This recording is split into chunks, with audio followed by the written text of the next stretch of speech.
All right. So, good afternoon, everybody, and welcome to our April Lunch and Learn. Today, we're going to be talking and discussing about the Clean Air and Water Acts and some other environmental regulations in 2025. And joining us today, we have Tom Kloehn from Appalachian Mountain Advocates. And without further ado, I will go ahead and introduce him, read his bio, and we can hop into the presentation and discussion. So Tom Kloehn joined Appalachian Mountain Advocates as a staff attorney in 2025, where he focuses on protecting the environmental and human health of Western Pennsylvania. After starting his career in education and environmental advocacy, Tom went to the University of Michigan Law School, where he was editor in chief of the Michigan Journal of Environmental and Administrative Law. Prior to joining AppleMad, Tom clerked for Chief Justice Peter Masson on the Alaska Supreme Court. He's a member of the Alaska and Pennsylvania State Courts. So, thanks for joining us, Tom. It's great to have you. Yeah, thank you, Natalie. Thank you, Emily, also for helping out with this presentation today. I'll just start by sort of describing who Appalachian Mountain Advocates is, kind of give you some more background about what I'm doing. Then I'll get into more about what the actual presentation is going to be about. So our group, we're a relatively small, but I would say relatively impactful public interest environmental law firm. We started in West Virginia, where so we go by AppleMad. It's called Appalachian Mountain Advocates. That's our short form. So AppleMad got its start by taking on some big mountaintop removal coal mining cases in West Virginia, and has expanded to basically all sorts of other kinds of environmental work. So we are frequently in court. We're in administrative agencies at the state and federal level, taking on actions to make sure that our environmental laws are properly enforced and properly maintained. And we will basically participate in any kind of proceeding that is going to have some environmental impact. Like I said, our group started in West Virginia. We've done work in Pennsylvania, and we're increasingly doing more work on things like pipelines, other things involving the fossil fuel industry. So that drew us farther up into Pennsylvania, and now we actually have our standalone Pittsburgh office. So when I started in January of this year, I started as the second member of our Pittsburgh office. So we're building our practice here in Western Pennsylvania, really taking on any issues that's going to have a large environmental impact. So that means making sure that the fossil fuel industry is respecting the health and well-being of Pennsylvanians. That means making sure that we are pushing for a transition to clean energy, cutting down on greenhouse gas emissions, and trying to mitigate the effects of climate change as much as possible. So that's sort of who AppleMed is. This presentation, it has a very wide scope. So we're looking at some of our bedrock environmental laws and kind of what their future looks like, especially under the new administration and under this new legal regime where things seem to be in flux a lot. I'm also going to focus really on fracking and oil and gas industry generally, because that's Protect PT's focus, and I figure that will be of most interesting to our audience. And I'll also focus on Pennsylvania, because that's what I know, and that's what I assume a lot of the audience will be interested in. Basically, what that comes down to, as far as talking about fracking and our major environmental laws, is regulation of both traditional pollutants that affect air and water quality. Those are regulations affecting those kind of pollutants have been around for a very long time, and they're a little bit more stable than regulations addressing, for instance, greenhouse gas emissions, which is an area where there's been a lot of push forward recently, that's also much more vulnerable to rollback. So I'll sort of be taking on both of those angles. Um, I'll start by talking about the basics of the statutory structure, just so that like, I'm sure people who are interested in this have some familiarity. But just to lay the groundwork again, make sure we all understand sort of what the major statutes are. Um, this presentation is focused on the Clean Air and Water Acts, but those don't operate independently. There are all sorts of other statutes that sort of work around and through those statutes. So I'll be mentioning lots of different acts.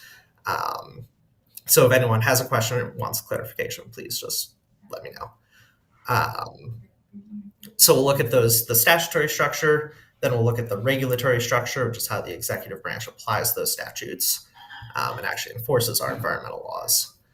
Um, I'm going to take what might be a sort of annoyingly lawyerly perspective on this whole thing and be very tentative about making any kinds of assertions, especially because everything's in flux.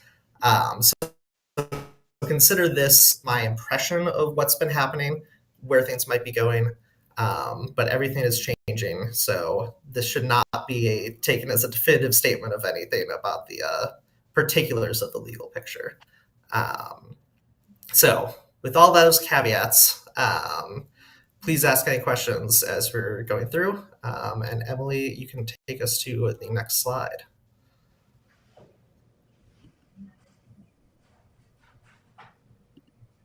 Um, and one more slide, I think.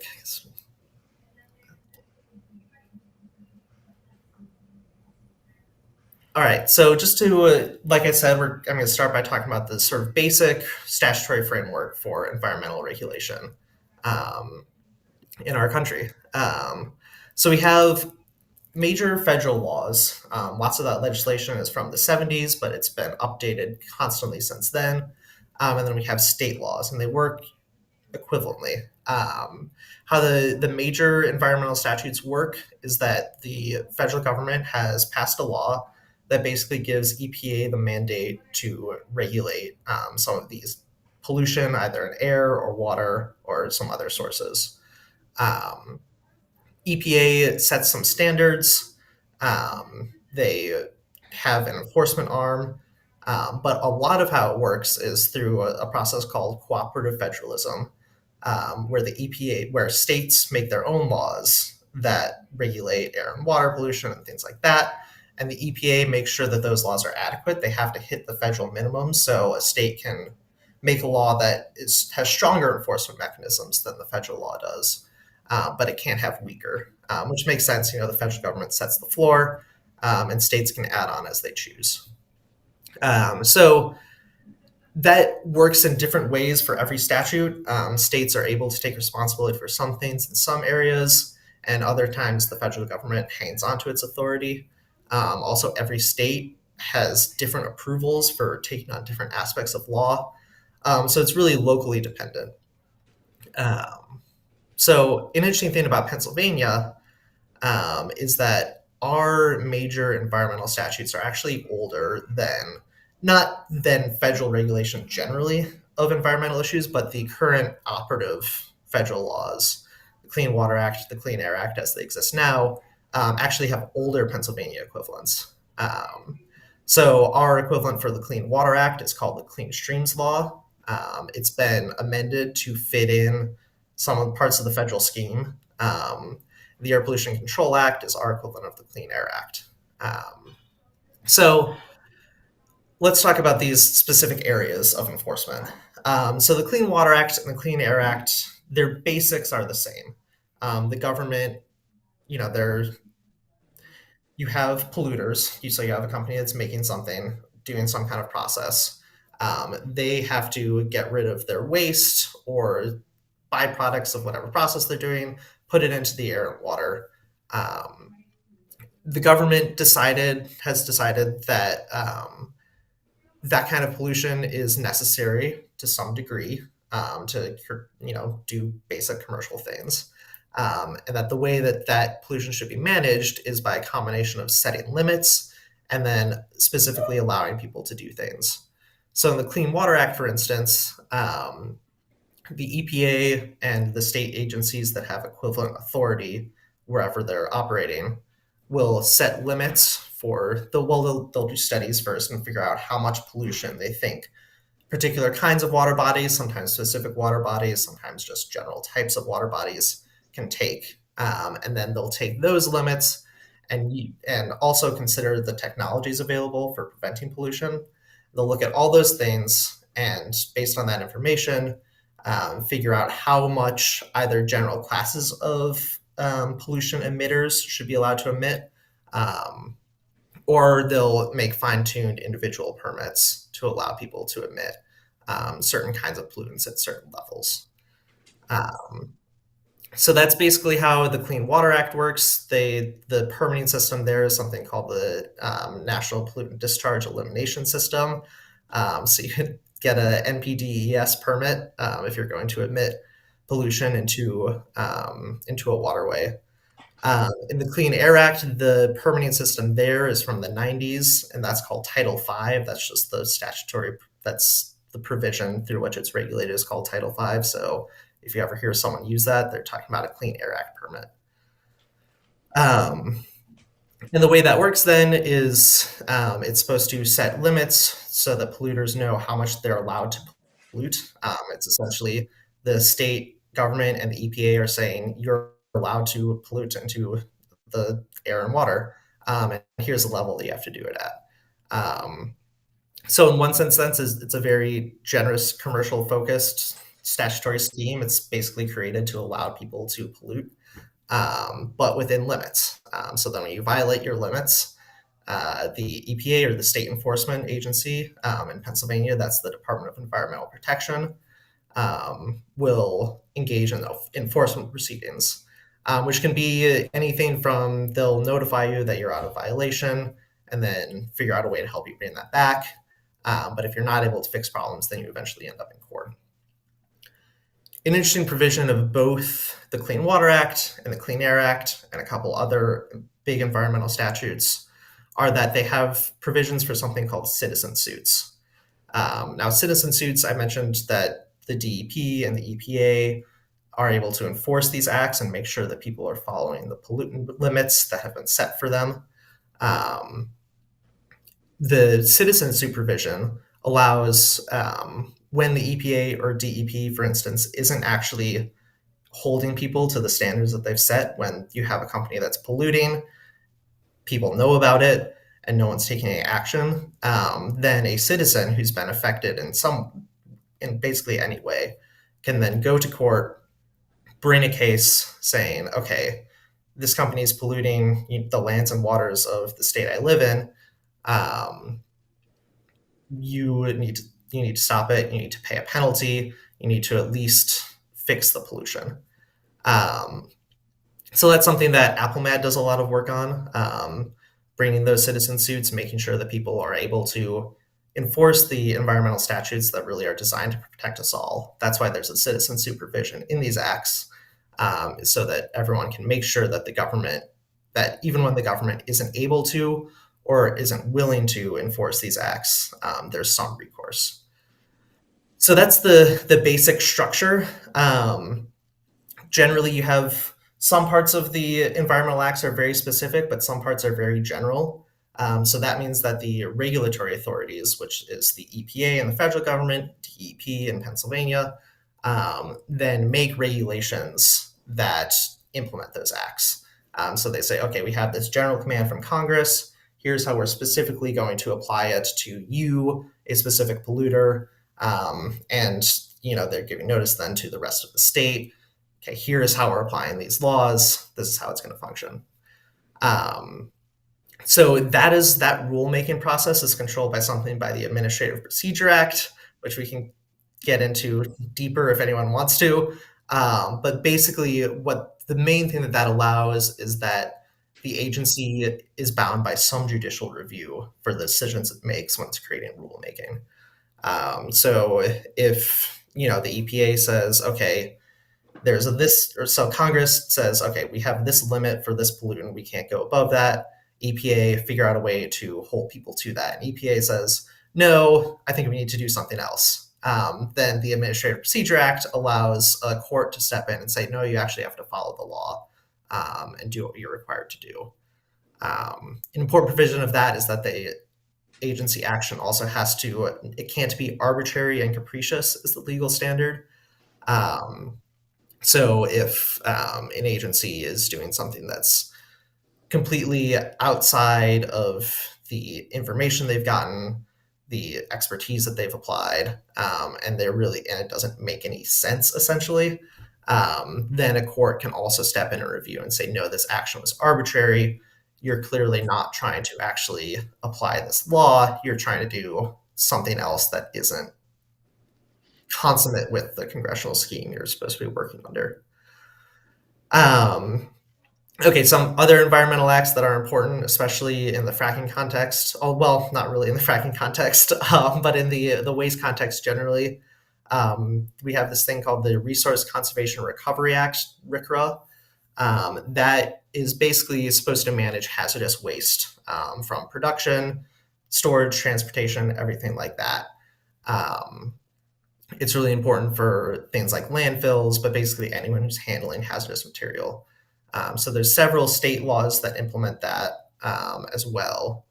An interesting thing in the fracking context is that through some state and federal carve outs, most oil and gas material is not counted as hazardous. That's a purely legislative decision to not include that. But it means that there's a lot of waste produced by the oil and gas industry that is difficult to regulate. Um, Another important environmental act that I didn't put on here, but that might come up when we're talking about what the new administration is doing, is the Safe Drinking Water Act. That has a lot of that basically expresses both how agencies deliver clean drinking water. You know how you get water out of your pipes. That's regulated, and also regulates pollution of water sources, which is more relevant for what we're talking about here. Another one last statute I want to mention before we move on is something called the Congressional Review Act. So, like I said, when an agency needs to implement a law, they'll go through this formal rulemaking process that's subject to the APA, that is subject to judicial review if they screw it up. Um, but basically, they go through this process where they produce this rule, and it'll be a formal rule, and it says, EPA, this is how we're conducting our business under, say, the Clean Water Act. There's then the Congressional Review Act, then allows Congress to, within a certain time period, invalidate that rulemaking if it thinks that it's bad for essentially whatever reason. So Congress can, that's done by passing resolutions in both houses of Congress that then the president has to sign. But that effect is to essentially nullify rulemaking. So we'll see that's already having some effect under this administration that I'll talk about later. But when you have a situation like we had in the 2024 election, where you go from one presidential administration to then the other party controlling both houses of Congress and the executive branch, they can use that authority to undo a lot of the rulemaking that was done in the past administration. And because rulemaking takes a long time, and because the politics of it are complicated, a lot of rulemaking tends to get done at the end of an administration, which means that the CRA, while it hasn't been that useful in the past, is sort of increasingly being used as you have these administrations turnover. So it adds just another element of uncertainty into our environmental legal picture. All right, let's go to the next slide. Okay, so how do these laws interact with fracking? I just sort of generally mentioned that the Clean Water Act and the Clean Air Act control what you emit into the air. So when you have an industry like fracking, the fossil fuel industry generally, how does that interact with these bedrock environmental laws? Um, Basically, we can think of it as kind of the whole process from where fracking, you have methane in the ground, you have your natural gas in the ground. How does it get from there to being actually used by somebody? And how does the regulation step in? So, an And the general answer is that there is regulation at every single point, and it's not as strong as it could be. I think is a safe way to express that. So when you're drilling your well, there are a couple things that can happen. You're both you're using so in fracking you're basically, and I'm not a technical expert, so please forgive me if I step out here, but you're basically injecting fluid into the ground to break open the formations to allow gas to release to your wellhead, so that then you can then gather it and transport it for use somewhere else. In that process, you're both so at the well pad itself, you have to build this well pad, which means you're moving dirt around. Um, you're building this small industrial facility. Then you're drilling, which means you're using your drilling fluid. And you're also breaking up waste underground that's coming up through your wellhead. So you have both that fluid and that produced water that you're getting back out of the well. Um, then you're also dealing with natural gas. It's obviously a gas, it can escape easily, depending on how you're doing, depending on what you need. Sometimes you'll have to flare gas out of your well for whatever reason. So you're producing a lot of waste at the well pad itself, where you're actually extracting the gas from the ground. Um, so there are things so the clean water under the Clean Water Act, it usually manages both what you can dump into a river and what you can allow to exit your site, usually from stormwater. So if you have a factory, you're moving lots of stuff around outside your factory, it gets rained on, washed off. You have to take care of that and make sure that it hits certain levels for pollution. Um, the oil and gas industry is not subject to stormwater permitting in the same way that most other industries are.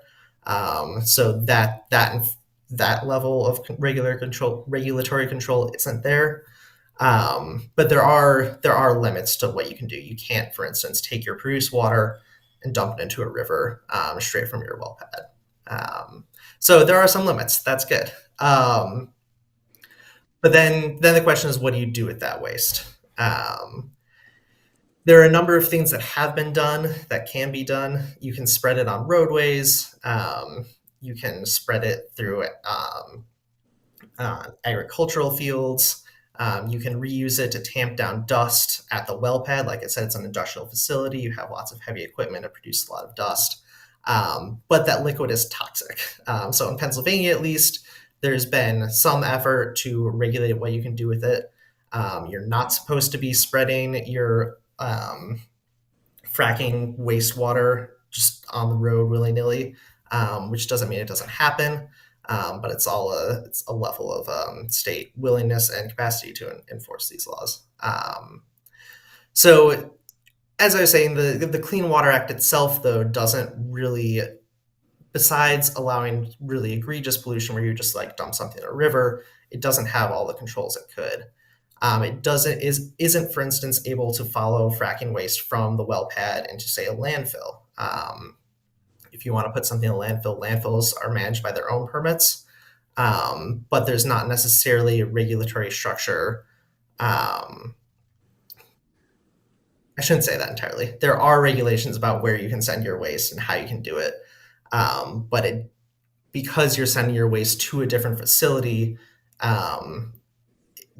the use when a gas company gets this liquid waste, they're not managed by the Clean Water Act if they're sending it to another facility. It's that other facility that then has to deal with the issues that might be caused by this toxic, sometimes radioactive waste from fracking. So there's some interaction there. Other points in the process, once you have your gas, you have to process it sometimes, so that sometimes that'll happen at the well pad, sometimes that'll happen somewhere else. You have to move it, usually through pipelines, and then you have to send it to usually a compressor station to get it to a point where it can be shipped for farther distances. At each of those points, there's a potential for air pollution from these transmission systems.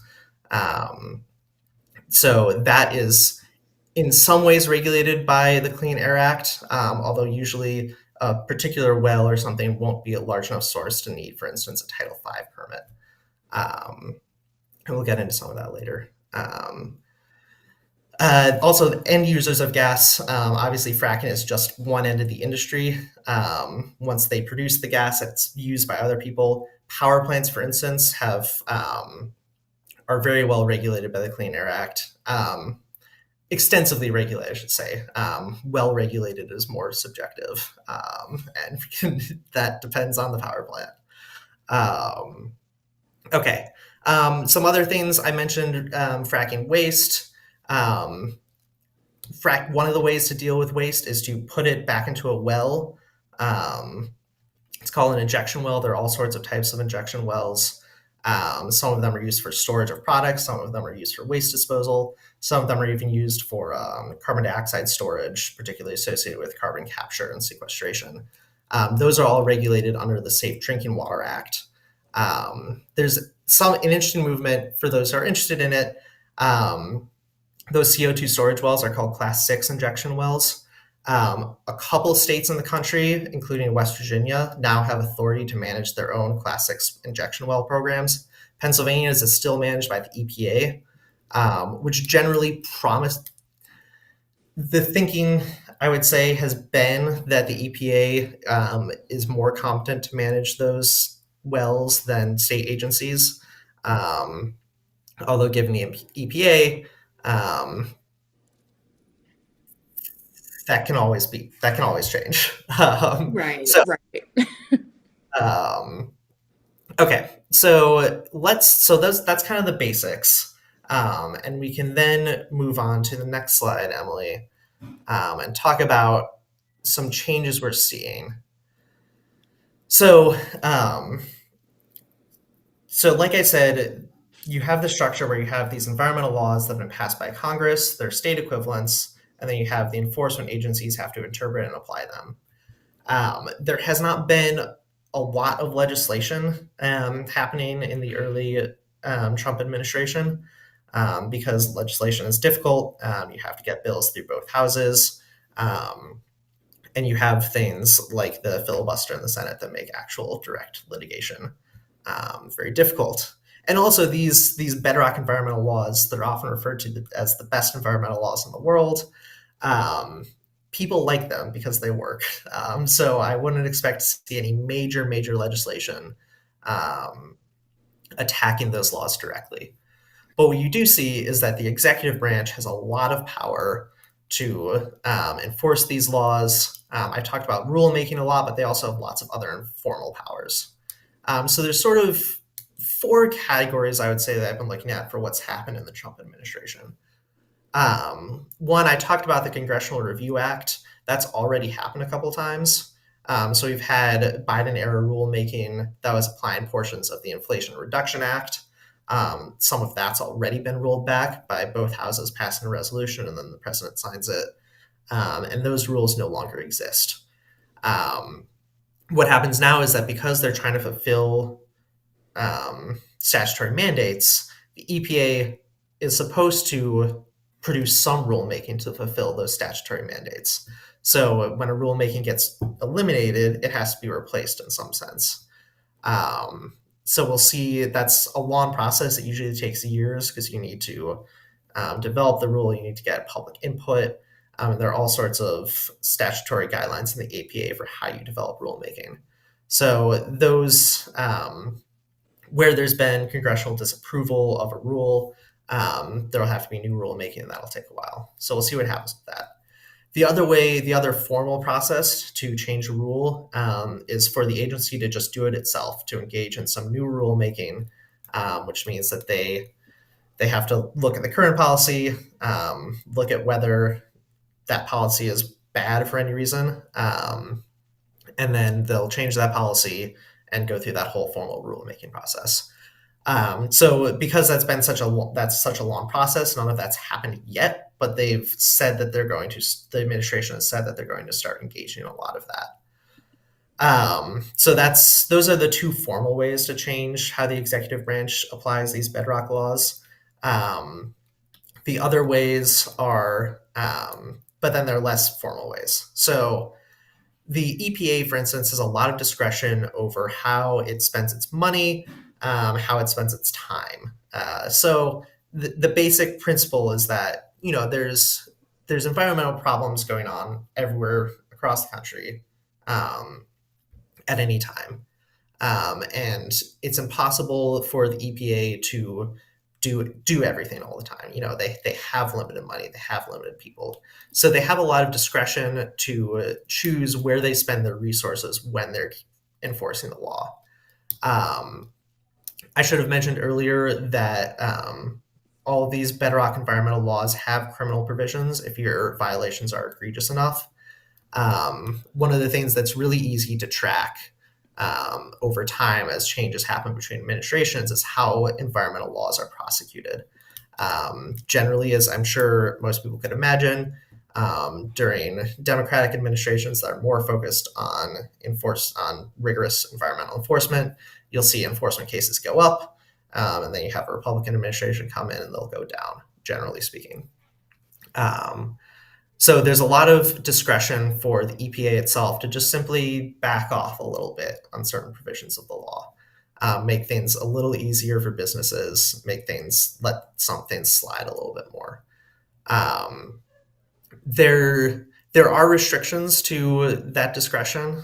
For instance, once Congress passes a law, tells you to do something, you have to do it in some sense. You can't just say, no, we're not enforcing that provision of the law. Also, Congress appropriates money to the agencies to carry out their mandates. You can't say, no, I'm not going to spend that money. There's a process where if an agency truly doesn't need to spend money, or if a program has become unproductive, the agency can go back to Congress and ask for their permission not to spend the money. But that's not the same as simply just, say, firing everyone in an office or cutting off a grant entirely. There are constitutional and statutory restrictions on how you're supposed to be able to do that. So you see a lot of the fights in a lot of the court fights with the Trump administration and other areas of the law are happening on that basis. Although I'm sure we'll see it more frequently with the EPA and the other environmental agencies too. Um, the other, the Another area where a lot of this happens that kind of touches on all of those different areas is the president can issue executive orders. That's exactly what it sounds like. The president is ordering the rest of the executive branch to do something. Um, Now, that's not formal rulemaking, so the president can't say, okay, EPA, you need to change your limits on how much like volatile organic compounds you're allowed to release. If you're making that kind of policy change, you have to go through formal rulemaking. But the president can say, for instance, as many presidents have, so like past presidents have said, okay, all federal agencies, when you're making your rules, when you're making your enforcement decisions, you need to consider, say, environmental justice. We need to make sure that we're really trying to protect frontline communities. Um, that can be done through an executive order. It's more to set priorities. It's usually intended to set priorities and give sort of policy directives to the federal agencies. Um, so it's not supposed to be used to change the law or formal rulemaking. But what we're seeing a lot is that we'll get kind of a vague order from the Trump administration to change some kind of policy, and often it'll be fairly sweeping. And they'll say, we need to eliminate some kind of spending as possible within the law. The text of the executive order says, and then the agency will use that as its justification for changing its policy. So as you can see, I put on the slide here a lot of different things that are affecting the way environmental laws are being enforced. A lot of this comes from the EPA on March 12th, put out just a press release essentially saying that they're going to look at a bunch of different things, reconsider a bunch of things, roll back a bunch of different kinds of environmental regulations. So some of that has manifested in certain kinds of ways, some of that hasn't. Um, but I've put up a little list here, and we can get into it now. Emily, do you want to go to the next slide? Okay, so as I said, the Inflation Reduction Act, sort of a large portion of it was based on climate policy. It added some things to the Clean Water Act, the Clean Air Act. One of the most important things it did was put new rules on methane and how methane can be emitted. And the Biden administration then set about working on how to actually apply those rules through formal rulemaking. So there's sort of two main ways I want to talk about that the Trump EPA is now trying to roll back. Um, so one of those things is basically a new set of emission guidelines capping the amount of greenhouse gases that certain facilities can emit. This happens, the rule I'm talking about here is in Title 40 of the Code of Federal Regulations, Part 60, subparts O, C, and B. Basically, those set limits for um, particularly the ones relevant for fracking are the limits on what onshore oil and gas facilities can emit. So there are specific levels for certain large emitters. There are different requirements, technological requirements you have to meet if you're basically if you can be emitting methane. So that affects the entire fracking pipeline that we were talking about earlier. Pipeline, I mean, literally and figuratively. Um, and then it also provides rules for how states can change their own regulations to meet the federal standards. So I was saying before that states, when there's a federal standard for environmental law and a state is enforcing it, the state has to meet the federal standards. So there's a lot in that Biden era rulemaking that set the process for how the state can meet those standards. So all that technical legal detail aside, basically what that was doing was really setting limits on how the fracking industry could emit methane, um, and really trying to push that down as much as possible. Methane is a very potent greenhouse gas, especially in the short term. So this had the possibility of really cutting down some dangerous greenhouse gas emissions. That is now, according to Lee Zeldin, who's the EPA administrator now, being reconsidered, those Biden era um, policies. As I said, when you're doing formal rulemaking like that, they would have to redo the entire rulemaking process. So they can't legally go in and say, okay, we're just not going to enforce the provisions of the IRA that require us to set these limits on methane emission. They have to come up with a new rational system for doing that if that's what they want to do, which I assume it is, and I assume they will try to roll back some of those protections. But it remains to be seen exactly how they want to do it. Another similar thing that was mandated in the IRA that the EPA just started applying at the end of the Biden administration is basically imposing a charge on methane emissions from large and inefficient natural gas facilities. So basically, if you hit a threshold, you're subject to these requirements, where then they'll charge you sort of by the amount of methane you're emitting, um, basically to incentivize producers to stop emitting methane. Um, so that particular rule implementing that charge, that's been rolled back by Congress through the Congressional Review Act. So that no longer exists anymore. Now it's incumbent on EPA to find a different way to administer that part of the IRA. But we'll see how quickly they want to do that, how efficiently they want to do that, and how much it actually aligns with the spirit of the IRA and those provisions that have been added to the Clean Air Act. So those are basically two really positive developments that happened at the end of the Biden administration that are now being rolled back or threatened to roll back. So it remains to be seen exactly how that comes out. But regardless, because it has to be done through the Administrative Procedure Act, And because it has to be done through the formal rulemaking process, there will be lots of opportunity to comment and then even challenge things in court if things go badly. All right, Emily, next slide, please. Another really important program that seems to be under threat by the Trump administration is the greenhouse gas reporting program.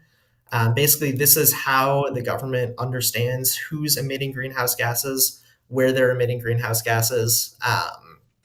The EPA is supposed to collect this data. Basically, if you're emitting pollutants into the air, there are certain reporting requirements on those emissions. That includes greenhouse gas emissions.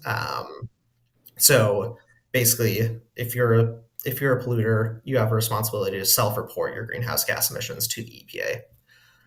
The EPA then takes that information, uses it to craft national environmental policy. It uses it to keep track of certain polluters. All those rules I was talking about methane, that all depends on self-reporting through the greenhouse gas program. So if you're, like how does the EPA know that someone's violating their limits on methane? Well, they know because you're legally required to report. Um, and this sort of encapsulates a lot of the different formal and informal ways that the executive branch can affect the enforcement of our environmental laws. For a while, that the portal that you went to online to just report your emissions, that was gone.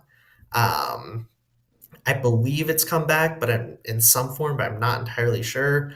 And what happens then is that the EPA then just doesn't have that information. And, if they're not collecting it, it doesn't matter what self-reporting requirements there are. They're just not getting it, so that hamstrings their ability to enforce things, and it makes it really hard for them to say to craft policy. And one of the things that Trump hasn't done is do any of the reporting that our international climate agreements require us to, and this is part of that as well. To eliminate the greenhouse gas reporting, the greenhouse gas reporting program officially, they would need to go through formal rulemaking.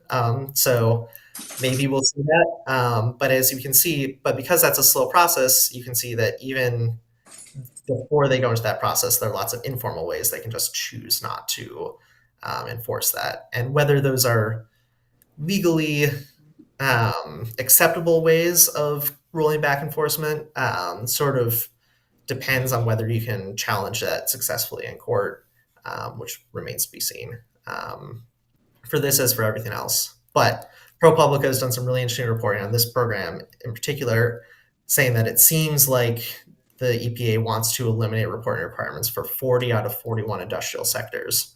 So basically, if they do that, it'll hamstring a lot of other environmental laws. All right, Emily, can you take us to the next slide? Okay, there are wastewater rules for oil and gas development. I mentioned this earlier. That there are many layers of state and federal regulation interlocking here for how you deal with gas waste from, say, fracking or other oil and gas production. But there are certain rules. For instance, you're not allowed to give that wastewater directly to a publicly owned treatment work. You're supposed to do some treatment at least. And you're not allowed necessarily to just emit it into a river. But the EPA has said that they want to reconsider that, possibly open it up to the quote from the EPA is that they want to consider how wastewater can be treated for beneficial reuse, including for artificial intelligence and data center cooling, rangeland irrigation, fire control, power generation, and ecological needs. So essentially just using it as though it were clean water, which that would also require formal rulemaking, but it's a big one to keep watch for, especially in the fracking context. All right, next slide, please. Okay, so then there are some less specific rollbacks. These are all mentioned in that March 12th sort of press release from the EPA. The big one that's gotten a lot of press is the greenhouse gas endangerment finding. That's a 2009 era Obama rule basically stating that greenhouse gas emissions are harmful and should be regulated as a harmful pollutant under the Clean Air Act. Everything that I've talked about that has to do with greenhouse gases depends on that finding, because EPA can't regulate things that aren't harmful. I mean, why would they be able to? So if the administration can find a way to roll that back, then they can effectively undercut all of most other greenhouse gas regulations. Um, that March 12th announcement also mentioned redirecting enforcement resources. Unclear that means what that means exactly, but it probably means that they'll be less rigorously enforcing the environmental laws we have. And then there's been lots of talk across agencies, but specifically here for the EPA as well, about eliminating environmental justice and DEI programs. They've fired much of the EPA's Environmental Justice Office. Basically, what that does is that it hamstrings the EPA's ability to consider the needs of frontline communities, of the communities that are most vulnerable to pollution, um, and really gives more license to polluters to pollute in those areas. So that's another way that they can um, sort of roll back some enforcement mechanisms. All right, Emily, can you do the next slide? Okay, some executive orders. So some of this is based on executive orders. There's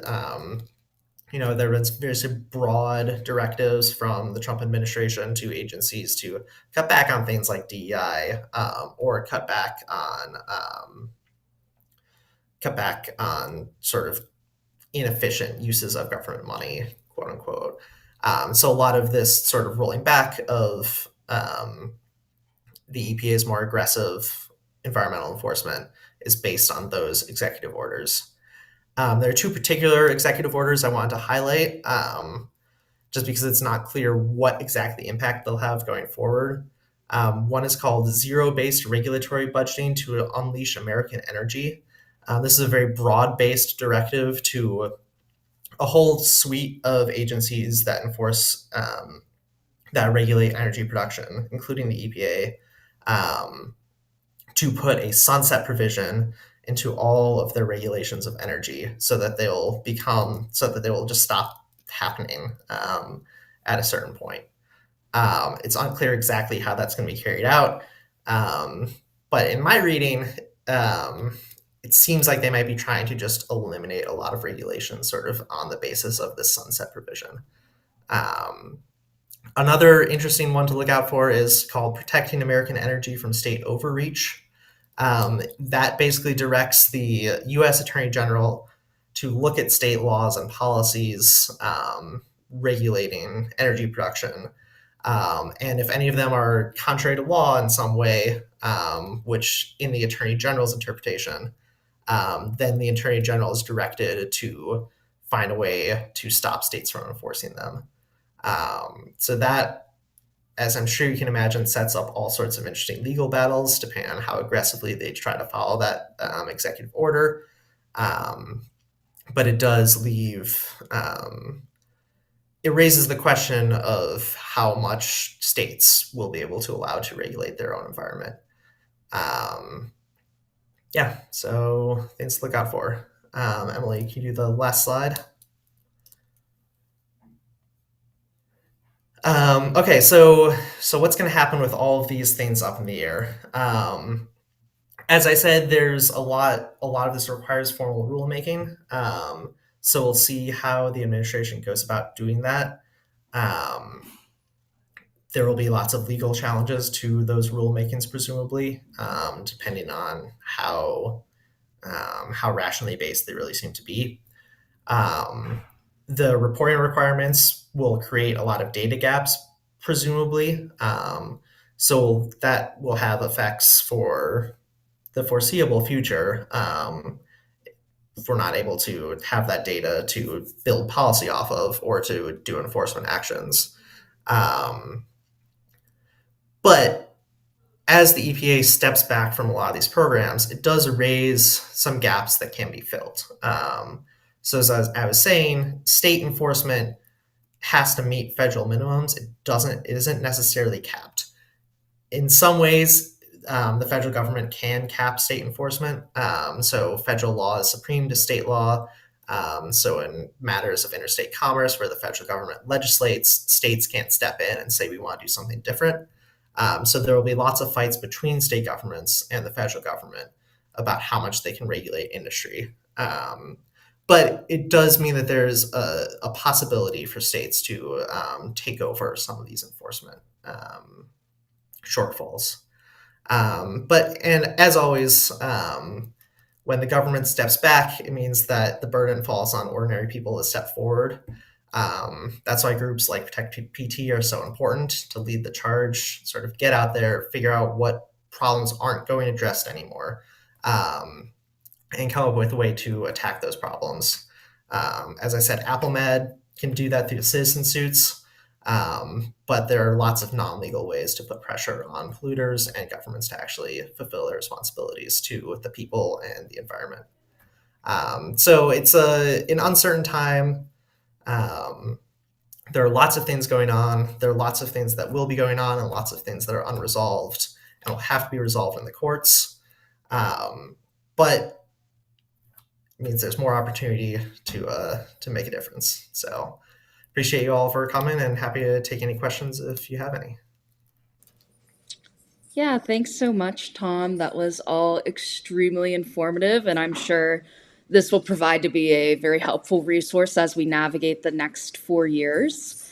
So yeah, while we wait for, if any of our viewers have any questions, feel free to drop them in the comments section and I'll pop them on the screen for Tom to answer. Um, yeah, and I did want to bring something up.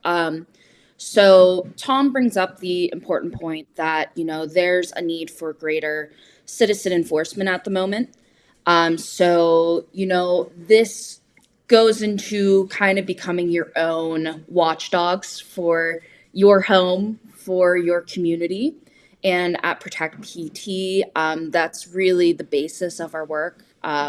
We want to watchdog our communities to be able to protect the public health and to be able to, protect your environment, make sure you have safe air and safe water to drink. So, with that being said, I do want to put our audience onto our mobile reporting app where you're able to, if you're noticing something in your community, whether it be noise issues, maybe some water contamination issues, air quality issues, things like that, you can actually report that through our mobile app. And, we can either help you navigate that situation, help you send in a report to the DEP so that they'll hopefully get back to you. So that's a really, really useful tool that we have. But I also kind of wanted to expand on that topic a little bit more on citizen enforcement. Tom, what do you think are like some important steps that just, your average citizens who aren't really as legally invested as, say yourself or myself? Yeah, it's hard to say specifically, but as you're pointing to, legal measures, pursuing a citizen suit, something like that, challenging a rulemaking, those are all strategies that I mean the environmental advocacy community in the state and this country, it always could be better, but it is great right now. So there will be organizations fighting those sort of big top level policy issues. But the legal work doesn't really stand on its own. Courts are obviously bound by the law. Judges are following the law the best they can. Um, but there's a lot of vagaries out there. And the more it's apparent that people are willing to stand up for their own communities, their own natural environments, their own air and water, the more likely people in the administration, at the state and federal level, are going to actually enforce those laws. So there's a lot of pressure from the federal government. There's a lot of pressure from the allies of the federal government in the industry to sort of step back from that regulation. But the more people are speaking out about things that they're seeing in their communities, the more people are, getting their neighbors invested in issues that are that sort of affect them directly. Because these environmental laws, they exist in these super complicated statutes in the federal code, but what they really mean is that American citizens and everybody who is affected by American polluters has a right to have that pollution managed and kept safe. So the more that you can get involved with your communities, the more you can be looking out for your own air and water. The more you're reaching out to organizations like Protect PT that have these resources, then the harder it will be for people to ignore environmental problems as they arise. So that wasn't specific, and I wish I could give specific advice. Um, but as someone who's not an organizer at all, who's really just focused on the legal side, all I can say is that we need your help. And um, yeah, any engagement that you can take on this is useful. Yeah, absolutely. Supporting these grassroots organizations are, so important in protecting your local communities, which I mean, all these smaller communities, right? They work together to be able to create a larger impact, a larger change. So really get out there, engage with your community. Community, these environments a community, they're not just to talk about doom and gloom things regarding the environment. I mean, it's also nice to have that support around these tough conversations to be able to inspire each other to, make changes in your own life, and, aspire for greater, brighter futures. So yeah, get engaged, get involved. At Protect PT, we largely serve Westmoreland and Allegheny counties. So if you're in those areas, I implore you to, plug in with us. We're more than happy to, have you. And if you're in another area and you're looking for other organizations to get involved with, you can always reach out to us and we can point you in the right direction. Because ultimately, we're all in a little subset of, environmental protection groups, public health protection groups that work together in tandem. Absolutely. And this is not to say that, our all the legal work is not just as important, because that Oh, is of course. Yeah. equally important, very Yes. equally important. Yeah, and Um, at AppleMed, we'll be doing our best to step in and provide that legal support for communities as these issues come up, and making sure that communities really can advocate for themselves in the legal setting as well as in more public, sort of public opinion, community activist levels. So, Absolutely. Yeah, and we're happy to have you, spread up to southwestern PA here. That's really, really awesome that you guys are here now. So glad to kind of, showcase you to our audience now that you're here. So we're really, really, really glad to have you. And yeah, so it looks like we're about at time here. If you have any final words, Tom, I implore you to speak. no, just thanks to you, Natalie, and thanks Emily, and thanks to the rest of Protect PT for having us come on and for the important work you all do. Yeah, yeah. Thanks for joining us again and talking about all this good stuff. And yeah, so Emily, if you wouldn't mind going to the next slide. Yeah, so before we head off today, so our next Lunch and Learn will be in May on May 27th. That's another Tuesday, last Tuesday of the month, as always, at 12 p.m.